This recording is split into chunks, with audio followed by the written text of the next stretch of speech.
Doctor صاحب تقلید کے تعلق سے کیا فرمائیں گے آپ؟ تو تقلید کے معنی کیا امپورٹنٹ ہے واپس سے کیوں میں کہتا ہوں تقلید لوگ کہتے ہیں کہ آنکھ بند کر کے ماننا جیسے تقلید کہتے ہیں یہ تو ایک عام ڈیفینیشن ہے لیکن میں یہ کہتا ہوں کہ اگر آپ کو کس پہ بھروسہ ہے مثال کے طور کے اوپر آپ جاتے ڈاکٹر کے پاس وہ دوا دیتا آپ مان کے دوا لے لیتے تو ایک چیز ہے کہ تقلید کے معنی آنکھ بند ایکچوئل تقلید عربی لفظ سے آتا ہے کہ مثال کے طور کے اوپر آپ اگر کوئی جانور کو کوئی رسی دے کے کھینچتے وہ قلادہ اس سے آتا ہے لیکن عام معنی ہے کہ آنکھ بند کر کر ماننا تو میں یہ کہتا ہوں کہ اگر کس کو آپ تحقیق کر کے بھروسہ کرتے ہیں اور اس کی بات مانتے تو کوئی اعتراض نہیں لیکن اگر وہ انسان جس کی آپ بات مانتے اس کے خلاف اگر ثبوت پیش کرتے قرآن اور حدیث کی روشنی میں پھر بھی آپ اس کی بات مانتے اسے کہتے ہیں تقلید صحیح طریقے سے مطلب ایک آدمی کو آپ جانتے ہیں اسکالر ہے اس نے فتوا دیا آپ نے اس کی بات مان لی ٹھیک ہے آپ تو عام آدمی ہیں تو آپ قرآن میں جو لکھا ہے فصل والے ذکری ان کو تعلمون اس سے پوچھے اس علم میں آپ نے پوچھا آپ نے بات مان لیا اسے تقلید نہیں کہیں گے لیکن دوسرا شخص آ کے کہتا ہے کہ جو عالم کے پاس آپ گئے اس کا فتوا قرآن و حدیث کے خلاف ہے پھر بھی آپ بول نہیں وہ بڑا عالم ہے میں اس کی بات مانوں گا حوالہ ملنے کے بعد ثبوت ملنے کے بعد قرآن اور حدیث کی روشنی میں پھر بھی آپ اس عالم کی بات مانیں اسے کہتے ہیں تقلید ٹھیک ہے تو یہ کرنا میرے حساب سے غلط ہے اچھا اس وقت پورا عالم اسلام کی اکثریت وہ مقلدانہ ذہنیت کے ساتھ رواں دواں ہے آپ یہ فرمائیے کہ اس مقلدانہ ذہنیت نے دین کو فائدہ پہنچایا ہے یا نقصان پہنچایا میرے حساب سے نقصان پہنچایا زیادہ نقصان پہنچایا اچھا اور جتنے بھی آپ اگر تقلید جتنے بھی ائمہ آئے چاہے اب امام ابو حنیفہ امام ملک امام شافعی امام مالک احمد چاروں ائمہ میں اللہ بھی پیس ڈیمول رحیم اللہ چاروں نے کہا کہ آپ کو کوئی بھی میرا فتویٰ ملتا ہے جو قرآن اور حدیث کے خلاف ہے میرے فتوے کو چھوڑ دو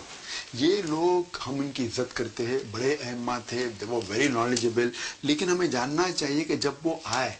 اس ٹائم حدیث کلیکشن کا دور شروع ہوا تھا تو جتنے بھی معلومات ان کے پاس تھی اس بیس پہ فتویٰ دیا وہ جانتے تھے کہ ان کے پاس ساری معلومات نہیں تھی جو بھی معلومات تھی اس بیس پہ فتویٰ دیا انہوں نے اسی لیے انہوں نے کہا کہ آپ کو کوئی بھی میرا فتویٰ ملے جو قرآن اور حدیث کے خلاف فتوے کو چھوڑ دو تو انہوں نے ایسا کچھ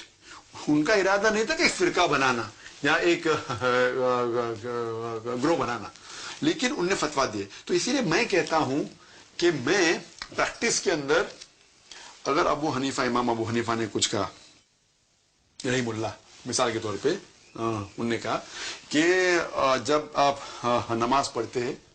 لاؤڈ نماز تو سورہ فاتحہ کے بعد آمین آہستہ سے بولو لیکن جب میں پڑھتا ہوں صحیح بخاری میں کئی حدیث ہے جس میں لکھا ہوا کہ آمین زور کا بولو آمین بالجہر ہے تو میں آمین زور کا بولتا ہوں اسی لیے میں کہتا ہوں کہ میں 100% حنفی ہوں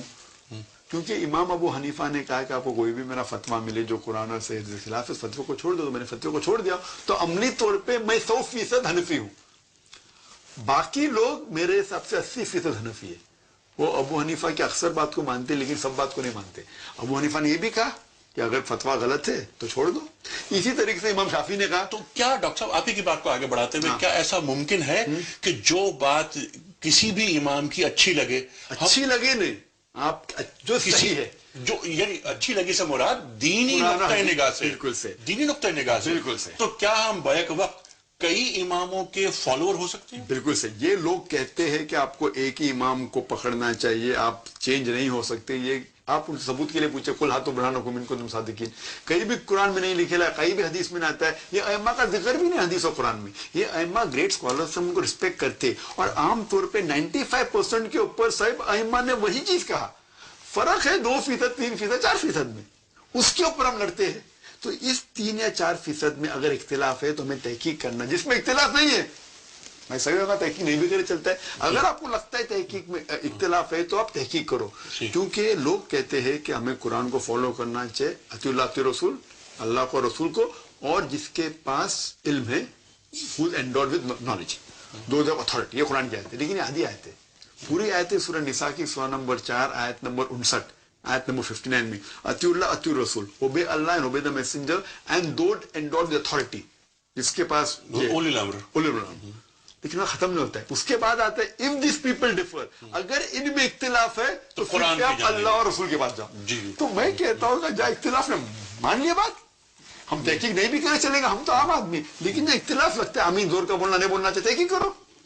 اور تحقیق کرنے کے بعد ہم کچھ نئی چیز کو نہیں فالو کر رہے. چاروں مذہب یہ مانتے کہ قرآن مجید کے بعد سب سے اول حدیث آتی ہے صحیح بخاری کی. جی. تو اب جب کہتے ہیں صحیح بخاری قرآن کے بعد ہے, جب صحیح بخاری میں کئی حدیث ہے جس میں لکھا ہوا ہے کہ آمین زور کا کیوں زور کا بولتے. تو کچھ لوگ یہ کہتے ہیں کہ تو یہ ڈاکٹر صاحب ویسے کہ مائنر ایشوز ہیں, مائنر ایشوز ہے, اس میں تو اختلاف ہونا چاہیے, ہونا نہیں چاہنا چاہیے, لیکن فکری اختلاف, ہاں. اختلاف سے مراد یہاں فکری اختلاف ہے.